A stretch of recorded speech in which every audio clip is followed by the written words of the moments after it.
Hello friends, എല്ലാവർക്കും പുതിയൊരു വീഡിയോയിലേക്ക് സ്വാഗതം. അപ്പോൾ ഇന്ന് ഞാൻ വന്നിട്ടുള്ളത് ചെറുപയർ കൊണ്ടുള്ള ഒരു കറിയുടെ റെസിപ്പി ആയിട്ടാണ്. അപ്പോൾ തേങ്ങക്കൊക്കെ നല്ല വില ആയതുകൊണ്ട് തേങ്ങ ചേർക്കാതെ ടേസ്റ്റി ആയിട്ടുള്ള ഒരു കറി എങ്ങനെ തയ്യാറാക്കാം എന്നുള്ള വീഡിയോ ആണ് ഞാൻ ഇതിലൂടെ ഷെയർ ചെയ്യുന്നത്. അപ്പോൾ അതെങ്ങനെയാണ് തയ്യാറാക്കുന്നതെന്നുള്ള വീഡിയോ കാണാം. അപ്പോൾ കുതിർത്ത് വെച്ചിട്ടുള്ള ചെറുപയറാണിത്. അപ്പോൾ അത് കഴുകിയിട്ട് ഞാൻ കുക്കറിലേക്ക് ഇട്ട് വെച്ചിട്ടുള്ളതാണ്. ഇനി ഇതിലേക്ക് വേണ്ടത് ഒരു കഷ്ണം സവാള നീളത്തിലരിഞ്ഞതും അതുപോലെ എരിവിന് ആവശ്യമായിട്ടുള്ള 3 പച്ചമുളക്. അപ്പോൾ ഇതിൽ മുളക് പൊടി ചേർക്കുന്നില്ല, പച്ചമുളക് മാത്രമാണ്. അപ്പോൾ നിങ്ങൾക്ക് എരിവിന് ആവശ്യമായിട്ടുള്ളത് എടുക്കണം പച്ചമുളക്. അപ്പോൾ ഇനി അതിലേക്ക് ഇട്ട് കൊടുക്കാം. ഇനി ഇതിലേക്ക് കുറച്ച് മഞ്ഞൾപ്പൊടി ഇട്ട് കൊടുക്കാം. പിന്നെ വെള്ളം ഒഴിച്ചു കൊടുക്കാം. വെള്ളം പയറിൻ്റെ മുകളിലേക്ക് വരുന്ന രീതിയിലാണ് വെള്ളം ഒഴിച്ചു കൊടുക്കേണ്ടത്, അതിൻ്റെ അളവ്. ഇനി ഇതിലേക്ക് വേണ്ടത് ആവശ്യമായിട്ടുള്ള ഉപ്പാണ്. അപ്പോൾ വളരെ കുറച്ച് സാധനങ്ങൾ മതി. ഇനി ഇതെല്ലാം ഒന്ന് നന്നായിട്ട് ഇളക്കി കൊടുക്കാം. ഇതിലേക്ക് തക്കാളി ചേർക്കുന്നില്ല. ഇനി ഇതൊന്ന് അടച്ച് വെച്ചിട്ട് നമുക്ക് ഒരു 4 വിസിലാണ് ഇതിൻ്റെ വേവ്.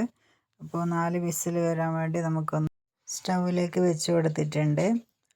അപ്പോൾ 4 വിസിലിന് ശേഷമാണ് ഇത് നന്നായിട്ട് വെന്ത് കിട്ടിയിട്ടുണ്ട്. അപ്പോൾ കുറച്ച് സാധനങ്ങൾ കൊണ്ട് തന്നെ ഈ കറി പെട്ടെന്ന് തയ്യാറാക്കാൻ പറ്റുന്ന ഒരു കറിയാണ്, നല്ല ടേസ്റ്റുമാണ്. നമുക്കിതൊന്ന് വറവിടാൻ വേണ്ടിയിട്ട് ഒരു പാത്രം വെച്ച് അതിലേക്ക് കുറച്ച് കോക്കനട്ട് ഓയിൽ ഇട്ട് കൊടുത്തിട്ടുണ്ട്. അത് ചൂടായി വരുമ്പോൾ അതിലേക്ക് കടുക് ഒന്ന് പൊട്ടിച്ചെടുക്കാം. നമുക്ക് കടുകെല്ലാം പൊട്ടിക്കഴിഞ്ഞതിന് ശേഷം നമുക്ക് ഈ കറി അതിലേക്ക് ഒഴിച്ചു കൊടുത്തിട്ടൊന്ന് വറവഴിച്ചെടുക്കാം.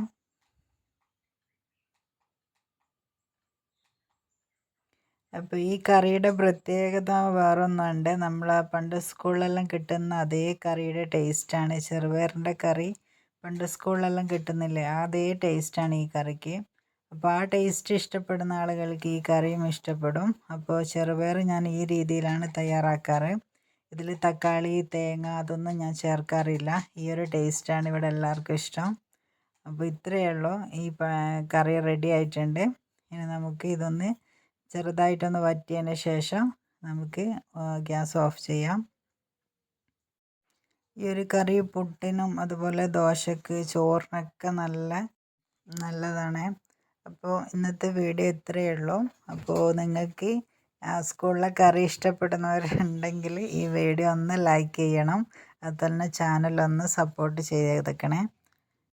അപ്പോൾ തേങ്ങക്കൊക്കെ വില കൂടുതലുള്ള ടൈമിൽ ഇങ്ങനത്തെ കറിയൊക്കെ ഒന്ന് പരീക്ഷിച്ച് നോക്കുക. അത്രയ്ക്ക് ടേസ്റ്റിയാണ്, യൂസ്ഫുള്ളായിരിക്കും ഈ വീഡിയോ. അപ്പോൾ ഇനി പുതിയ വീഡിയോ ആയിട്ട് വരുന്നത് വരെ എല്ലാവർക്കും thank you all. See you next time.